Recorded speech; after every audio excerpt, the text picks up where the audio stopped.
مسیح میں آپ سب کی سلامتی ہو۔ یوحنا کی انجیل اس کا 10 باب اور 28 آیت۔ اور میں انہیں ہمیشہ کی زندگی بخشتا ہوں اور وہ ابد تک کبھی ہلاک نہ ہوں گی، اور کوئی انہیں میرے ہاتھ سے چھین نہ لے گا۔ آمین۔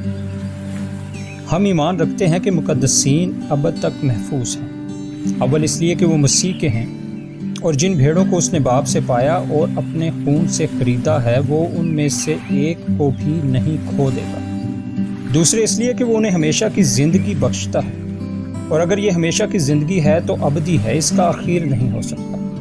اگر روحانی زندگی مر کر نابود ہو سکتی ہے تو پھر وہ کسی طرح بھی ابدی زندگی نہیں بلکہ عارضی ہے، لیکن خداوند ابدی زندگی کی بات کرتا ہے، اور یوں اخیر ہونے کا امکان ختم ہو جائے۔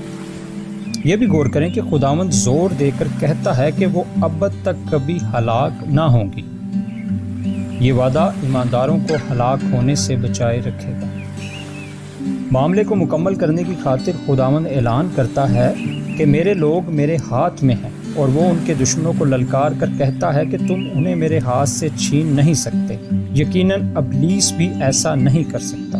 ہم قادر مطلق نجات دہندہ کے ہاتھوں میں بالکل اور یقینی طور پر محفوظ ہیں۔ ہم جسمانی خوف اور جسمانی اعتماد کو خیر آباد کہہ دیں اور اپنے چھڑانے والے کی ہتھیلی میں امن و چین سے آرام کریں۔